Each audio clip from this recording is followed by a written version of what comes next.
আসসালামু আলাইকুম প্রিয় দর্শক, অন্য মঞ্চের আলাপচারিতায় আপনাদের সকলকে আমন্ত্রণ জানাচ্ছি।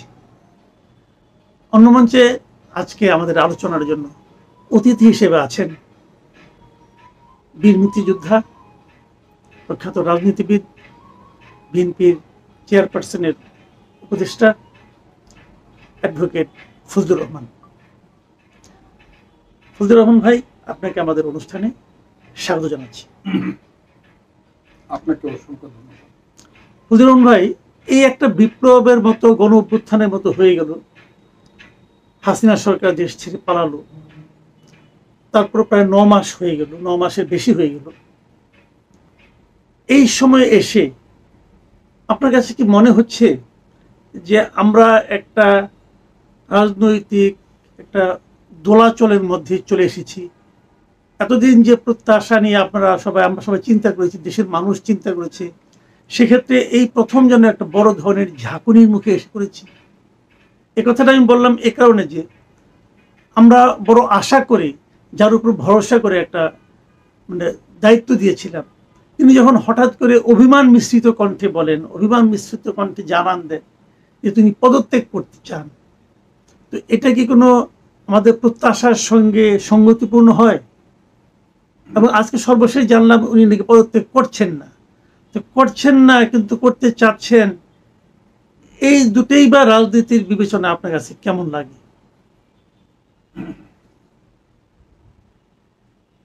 আপনাকে আমি কৃতজ্ঞতা জানাচ্ছি এই কারণে যে আপনি আপনার যে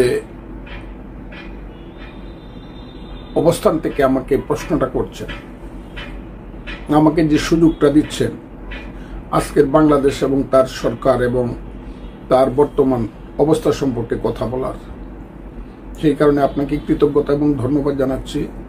মানুষকে আমার সালাম জানাচ্ছি, আসসালামু আলাইকুম।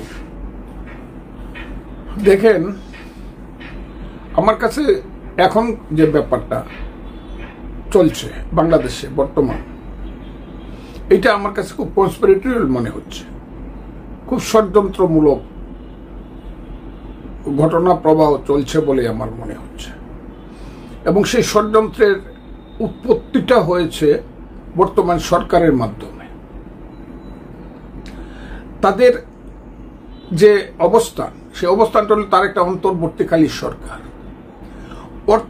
অন্তর্বর্তীকালীন সরকারের নির্দিষ্ট কিছু কাজ থাকে, কিন্তু তারা দেখা যাচ্ছে যে এত সব ব্যাপারে তাদের হস্তকে প্রসারিত করছে, তাদের ক্ষমতাকে বিকশিত করতে চাচ্ছে, যা একটা নির্বাচিত সরকার 5 বছরের জন্য আসলেও করতে পারে না।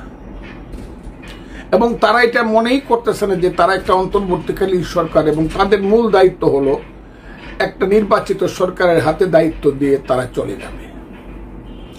এবং খুবই প্রথম মনে হইতো যে না বুঝে করতেছে, তারপরে মনে হইতো যে তারা স্বার্থপরের মতো করতেছে, নির্লজ্জের মতো করতেছে। এখন মনে হয় তারা উদ্ধত্তপূর্ণভাবে সবগুলা কাজ করতেছে। তাদের পিছনে কে বা কারা আছে জানি না, তবে তারা ইউনূস সাহেবের সরকারটা চালায় মূলত বিদেশিরা। তার ভিতরে যারা উপদেষ্টাদের অনেকেই আছেন বা যারা তার সাথে যারা সহকর্মী আছেন, তাদের প্রায় সবাই বিদেশি নাগরিক। আর মূল উপদেষ্টা যারা, তাদেরকে কেউ জিজ্ঞাসা করে না, এর হলো হোয়াট ইজ দিস মানুষ, কিছু কিছু মানুষ 2-3 জন বাদে। আর উপদেষ্টা মন্ডলীতে যে ছাত্রদের প্রতিনিধি যে 2 জন আছে, এদেরকে আমি কি বলবো, এরাই বরং আমার কাছে মনে হয় এই দেশটা যদি ধ্বংসের দিকে এগিয়ে যায়, প্রধানত এইসব বাচ্চা ছেলেপেলেদেরকে গুরুত্ব দেওয়ার কারণে। এবং কোথায় যেন কি কারণে একটা ষড়যন্ত্র হয়েছিল 5ই আগস্টের আগে, সেই ষড়যন্ত্রের এই ফলশ্রুতিতে শেখ হাসিনা চলে যাওয়ার পরে আজকে দেশটা যে জায়গাতে যাচ্ছে, এই 2টা ছেলে এর জন্য বেশিরভাগ দায়ী হবে। একজন হলো মাহফুজ আলম, আর একজন হলো সজীব ভুঁইয়া। দেখেন, ওই যে ইশাক নামক একজন যুব নেতা বিএনপির, জনাব সাদেক হোসেন খোকা, বীর মুক্তিযোদ্ধা ছিলেন, বিএনপির মেয়র ছিলেন, মন্ত্রী ছিলেন, অনেক ত্যাগী নেতা, তার ছেলে আদালত বলছে, হাইয়েস্ট আদালত বলছে তাকে শপথ পড়াও।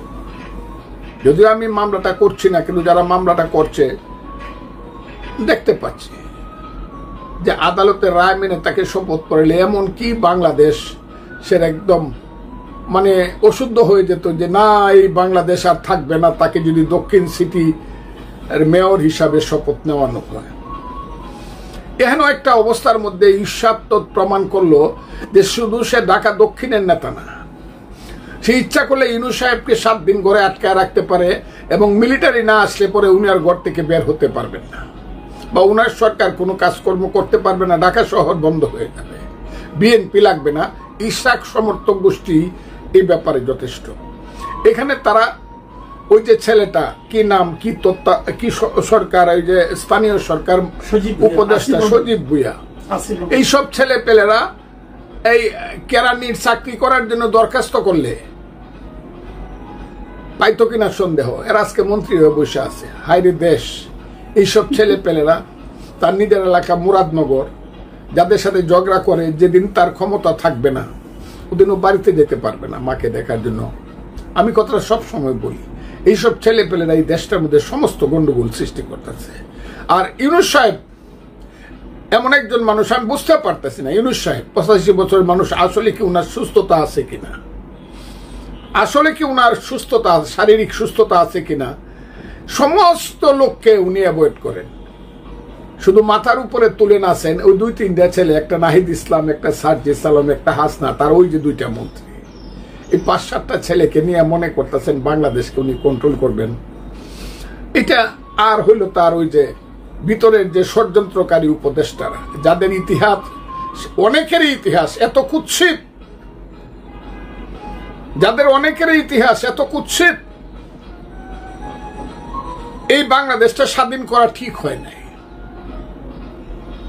এদের মতো কুৎসিত চরিত্রের লোকেরা আইসা এখানে এত বড় বড় পদ দখল করে যদি বলে কেমনে কুৎসিত, আমি কিন্তু বলবো, আমি বলতে কাউকে ভয় পাই না, কিন্তু আজকে বললাম না। তারা যদি মানে এখান থেকে সরিয়া পড়ে বলবে না মানুষ, কিন্তু সরিয়া না পড়লে কুৎসিত ব্যাপারগুলা কিন্তু বাংলাদেশে বের হবে। এখন কিন্তু সবাই জানে কে মার্ডার কেসের আসামি ছিল, কে ধর্ষণ কেসের আসামি ছিল, কারা এই দেশের সমস্ত কিছু দখল করে বসছে। এই জায়গাগুলা কিন্তু আসবে এবং এই দেশে কিন্তু সমস্ত রুল হইতে পারে হাইকোর্ট থেকে। তাই আমি তাদেরকে বলবো, ইউনূস সাহেবকে বলবো, এইসব কুৎসিত লোকদেরকে এখান থেকে সরান। আপনি নিশ্চয়ই জানেন কাদের নামে ধর্ষণ কেস আছে, কাদের নামে হত্যা মামলা আছে, কারা বিদেশে গিয়া বিয়া নামে নাগরিক হইছে, বাংলা নাম পাইয়া ইংরেজি নামে হইছে, তাদের উপরে আবার আপনি আমার দেশের সার্বভৌমত্বের দায়িত্ব দিয়ে দিচ্ছেন। আমি তাই আজকে আপনাকে বলতে চাই খুব ক্লিয়ার কথা, ইউনূস সাহেব যা করতেছে আমি ইউনূস সাহেবের কাছ থেকে এটা আশা করিনি। জনাব অধ্যাপক মোহাম্মদ ইউনূস বাংলাদেশের সুসন্তান, উনি নোবেল পাইছেন, কিন্তু উনাকে আমার মনে হয় না উনি রাজনীতির কোনো প্লেয়ার বা রাজনীতি সম্পর্কে উনার কোনো বাস্তব জ্ঞান আছে। উনার ওই 1 টাকায় 1.5 টাকা, 100 টাকায় 33 টাকা বছরে লাভ নেওয়ার একটা যোগ্যতা উনার আছে বলে মনে হয়। একটা এনজিও, একটা গ্রামীণ ব্যাংক করার যোগ্যতা আছে, কিন্তু রাষ্ট্র চালানোর মতো যোগ্যতা উনার নাই। একটা কথা বলি, আপনি যে কথাটা বললেন শুরুতেই, যে এই সরকারের প্রধান দায়িত্ব ছিল যে একটা সুষ্ঠু নির্বাচনের মাধ্যমে জনগণের নির্বাচিত লোকজনের হাতে ক্ষমতা হস্তান্তর করা, এটাগুলো তারা সবচেয়ে ভালো করত। কিন্তু আপনি যে শুনেছেন নিশ্চয়ই, গতকালকে একজন উপদেষ্টা সৈয়দ রিজওয়ানা হাসান তিনি বলেছেন যে কেবল নির্বাচন করার জন্য আমরা দায়িত্ব নিইনি, ওনাদের নাকি আরো দায়িত্ব আছে, বিচার সম্পন্ন করা, সংস্কার করা, এগুলো আরো অনেক দায়িত্ব আছে। এই ওনার এই কথাটাকে আপনি কিভাবে মূল্যায়ন করবেন? উনি একজন নারী, সম্মানিত ভদ্র মহিলা। উনি যদি পুরুষ হইতো আমি কিন্তু ওনার সম্পর্কে অনেক সত্য কথা বলতাম। আগেও আপনার কাছে বলছি, সেই সত্য কথাটা ওনার সঙ্গে খারাপ কিছু বলি না, কারণ ওনার জন্মটা হয়েছে একটা দালাল পরিবারে, একটা স্বাধীনতা বিরোধী পরিবারে। ওনার এই দেশ সম্পর্কে ওনার কোনো ধরনের মায়া মমতা নাই, কারণ ওনার আব্বা বা ওনার বাবা ওনারা জঘন্যতম রোল প্লে করছে মুক্তিযুদ্ধের সময় হবিগঞ্জে। কাজে এই দেশটা রইল কি রইল না, এইটা তাদের কাছে কোনো ব্যাপার না। উনি তো এটাকে নিয়ে মজা করতেছে, দেশটাকে নিয়ে। উনি যে ধরনের কথা বলে যে উনি এই কারণে উনারে কে আনছে, উনি এনজিও করা ছাড়া আর কিছু মানুষের পায়রবি করা ছাড়া ওনার জীবনে কি যোগ্যতা আছে? ওই পুরস্কার পাইছে, এইসব পুরস্কার এগুলা কিভাবে পায় এগুলা মানুষ জানে। ওই দেশি বিদেশি পুরস্কার পায় ফেলছে, কি করছে উনি দেশের জন্য? এবং আমি খুব ক্লিয়ারলি বলি, উনাকে কিন্তু এত ছোট মাপের মানুষ, ওনারা এত ছোট মাপের মানুষ। পলিটিক্সের কন্টেস্টে আমি বলছি, রাজনীতির কন্টেস্টে। ওনার বাড়ি হবিগঞ্জে,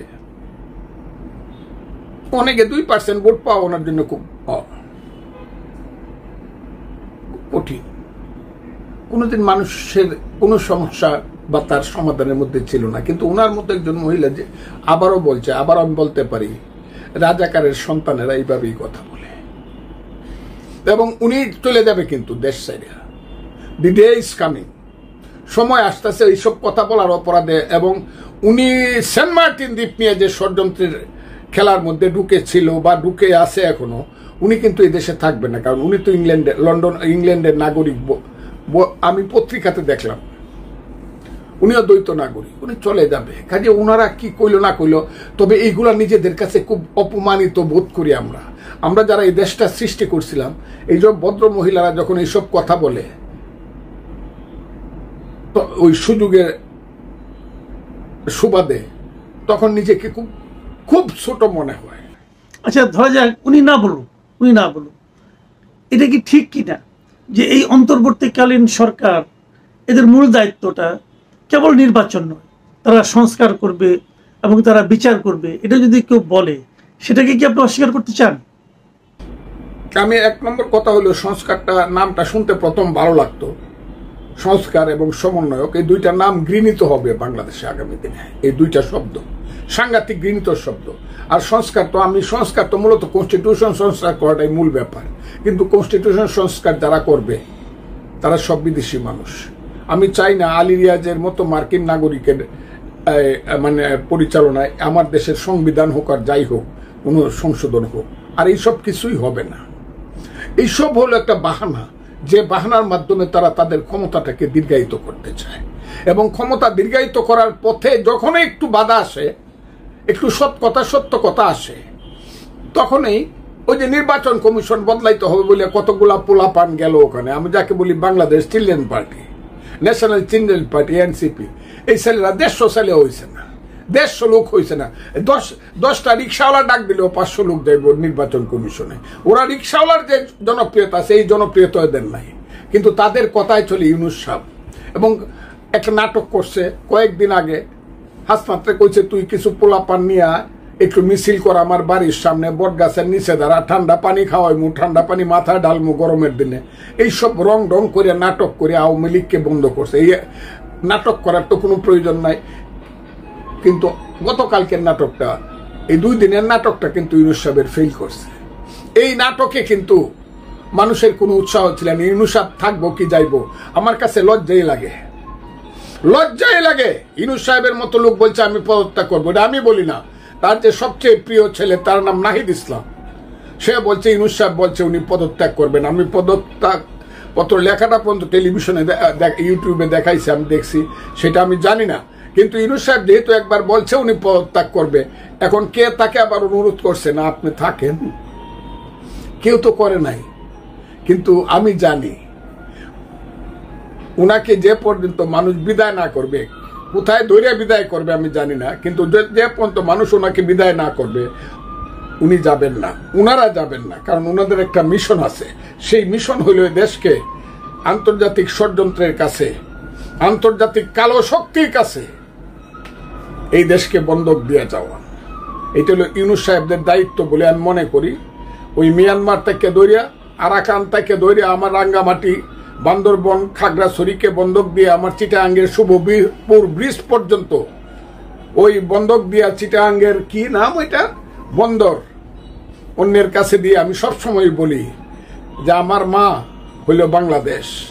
মুক্তিযুদ্ধ করিয়া, যে মুক্তিযুদ্ধের পেট থেকে আমার যে দেশ, আমার মা বাংলাদেশ, ইউনূস সাহেব বলতেছে এই বাংলাদেশ সুন্দরভাবে চলতেছে না, আমার মারে আমি সুন্দর শাড়ি পরাইতে পারতাছি না, ভালোভাবে খাওয়াইতে পারতাছি না।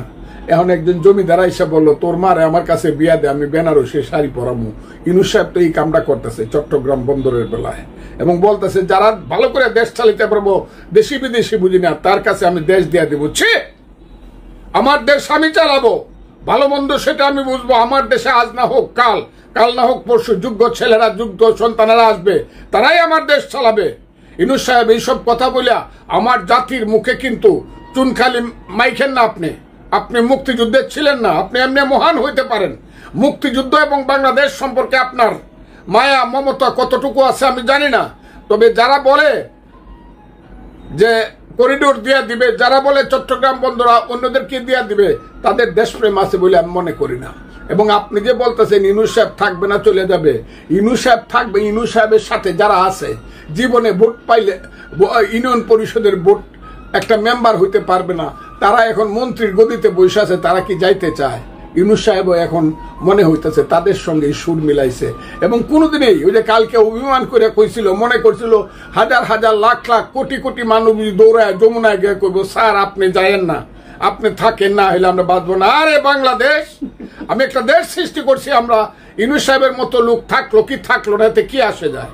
এটা বিএনপির সালাউদ্দিন আহমদ স্থায়ী কমিটির, তাকে আমি ধন্যবাদ দিই যে পদত্যাগ করা না করা এটা ইউনূস সাহেবের ব্যক্তিগত ব্যাপার। হ্যাঁ, আমিও বলি পদত্যাগ করা না করা ওনার ব্যক্তিগত ব্যাপার। কেউ ওনার জন্য, উনাকে সবাই চিনে ফেলছে যে উনি একটা এনজিও চালাইতে পারবে, কিন্তু উনি বাংলাদেশ চালাইতে পারবে না। উনি যদি থাকে, আপনি বলছেন কি হবে?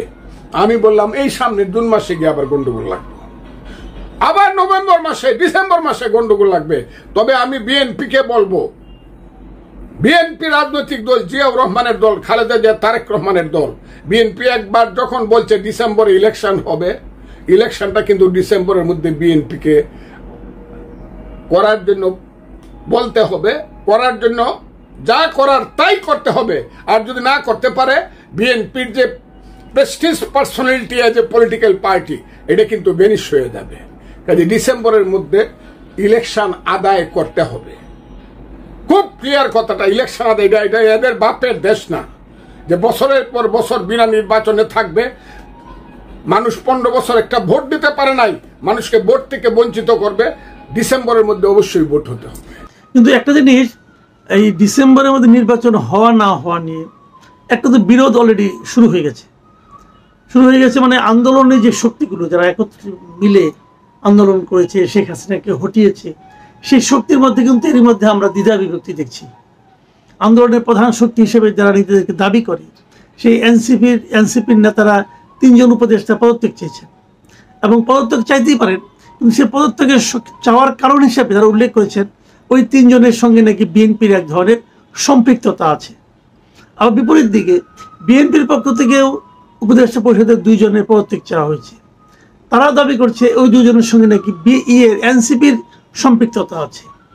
তাহলে এনসিপির সম্পৃক্ততা আছে, বিএনপির সম্পৃক্ততা আছে, এই যে অভিযোগ পাল্টা অভিযোগ, এগুলো যদি চলতে থাকে, তাহলে কি নির্বাচন আরো প্রলম্বিত হওয়ার কোনো আশঙ্কা নাই?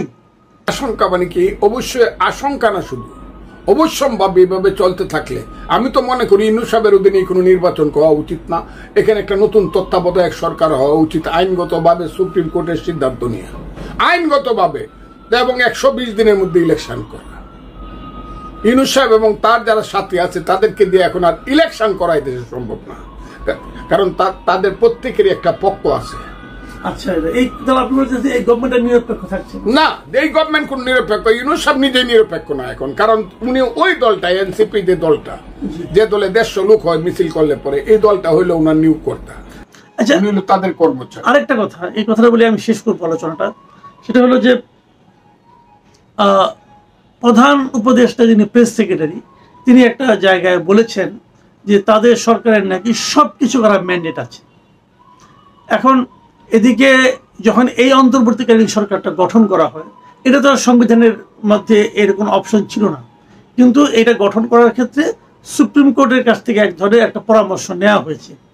তো সেই পরামর্শ কে ওখানে কি বলা হয়েছিল যে তাদের সব ধরনের কাজ করার ম্যান্ডেট আছে, ম্যান্ডেট থাকবে? লোকগুলার কথা আপনি আমাকে জিজ্ঞেস, বিশেষ করে এই লোকটার কথা মনে হইলে আমার মনে হয় আইলের ভাই কলির কাল ছাগলের চাটে বাঘের কাল। এরা কারা বাংলাদেশে? 2 পয়সার মানুষেরা বাংলাদেশের রাজনীতির ক্ষেত্রে বলতেছে, সাংবাদিকতার ক্ষেত্রে বা তার নিজস্ব ক্ষেত্রে তার যোগ্যতা থাকতে পারে, এটা আমি অস্বীকার করব না, কিন্তু রাজনীতির ক্ষেত্রে হোয়াট দে ইন বাংলাদেশ, তাদের কি ভূমিকা আছে, তাদের কি অবদান আছে, এইসব লোকেরা সময় এবং সুযোগে যে ধরনের বেয়াদবি বেতুমিজি কথা কইয়া গেল, আল্লাহর রহমত যদি হয় জনগণের প্রতিনিধিদের হাতে যেদিন দায়িত্ব আসবে সেদিন যাতে তারা বাংলাদেশে থাকে। আমি কথাটা বলে তাই, সেদিন যাতে বাবারা তোমরা বাংলাদেশে থাইকো, যাতে আমরা জিজ্ঞাসা করতে পারি, ও বাবা তুমি কি কইছিলা, একটু কও তো দেখি, তোমার জিব্বাটা বাইর করে একটু কথাটা কও। আমি এদের সম্পর্কে কিছুই বলতে, এদেরকে আমি ভীষণভাবে মনে করি আইলরে ভাই কলির কাল ছাগলের সাথে বাঘের কাল। আমি তো বলছিলাম এই যে খলিলুর রহমানকে কি বানাইছে, প্রতিরক্ষা বাহিনীর কি নিরাপত্তা বিষয়ক মন্ত্রী বানাক বা নেতা বানাক। আমি বলছিলাম ফজলুর রহমান যাকে চিনে না বাংলাদেশে, সে কেমনে নিরাপত্তা বাহিনীর তত্ত্বাবধায়ক হয়? বাংলাদেশের সেনাবাহিনী, নৌবাহিনী, বিমান বাহিনীর তত্ত্বাবধায়ক তাকে ফজলুর রহমান যাকে চিনে না, সে কেমনে হয়? কোত্থেকে কি আসছে? বাপ দাদার নাম নাই, চান মরলের বিয়াই। হ্যাঁ, এরাই সেই দেশটাকে এখন সর্বনাশ করতেছে। আমি বললাম বেশি করলে ইউনূস সাহেব আপনার ওই যে মেন্টর কি মাস্টার মাইন্ড বলছে এই দেশ গৃহযুদ্ধের দিকে যাবে। আমি চাই না গৃহদিকে যাই, কিন্তু খুব বিপদ হবে। কিন্তু ইউনূস সাহেব মানুষ কিন্তু যাই বুঝতে পারছেন না। আজকে 3 দিন যাবৎ খালি আর্মি একটু কথা কইছে, সেই আর্মিকে আমি স্যালিউট জানাই। বাংলাদেশের আর্মিতে হয়তো বা আগে কিছু এদিক সেদিক কিছু লোকজন ছিল, কিন্তু আজকের আর্মিকে আমার খুব দায়িত্ববান আর্মি এবং দেশপ্রেমিক আর্মি বলেই মনে হচ্ছে, এবং আর্মির জেনারেলকে মনে হচ্ছে উনি খুব সুন্দর এবং সুস্থভাবে এবং বিচার বিবেচনা করে কাজ করে এবং কথা বলে। কাজেই আমি খুব ক্লিয়ারলি বলবো ইউনূস সাহেব খুব সাবধান। আমি কিন্তু উবায়দুল কাদেরে বলছিলাম, শেখ হাসিনারে বলছিলাম, আজকে আপনাকে বলি সাধু সাবধান, সাধু সাবধান, সাধু সাবধান। দেশ কিন্তু এরকম থাকবে না। অনেক ধন্যবাদ জনাব ফজলুর রহমান ভাই, আপনি সাধু সাবধান হতে বললেন। এখন দেখি সাধুরা সাবধান হন কিনা এবং দেশটা একটা সঠিক পথে ফিরে আসে কিনা। প্রিয় দর্শক, আপনারা শুনলেন ওনার কথা, এবং আমরা সবাই চাই দেশটা যেন একটা সঠিক পথে আসে, দেশটা যেন একটা গণ্ডগোল না লাগে। কিন্তু ফজলুর রহমান ভাইয়ের কথায় কিন্তু আমরা সেই আশঙ্কার কথাটা শুনলাম। উনি কিন্তু আশঙ্কা করছেন যে যেভাবে চলছে যদি এভাবেই চলতে থাকে তাহলে সামনে কিন্তু একটা সমূহ ঝামেলা তৈরি হওয়ার মতো ঘটনা ঘটতে পারে। সেটা না ঘটুক এই প্রত্যাশা করি। আজ এ পর্যন্তই। আল্লাহ হাফেজ।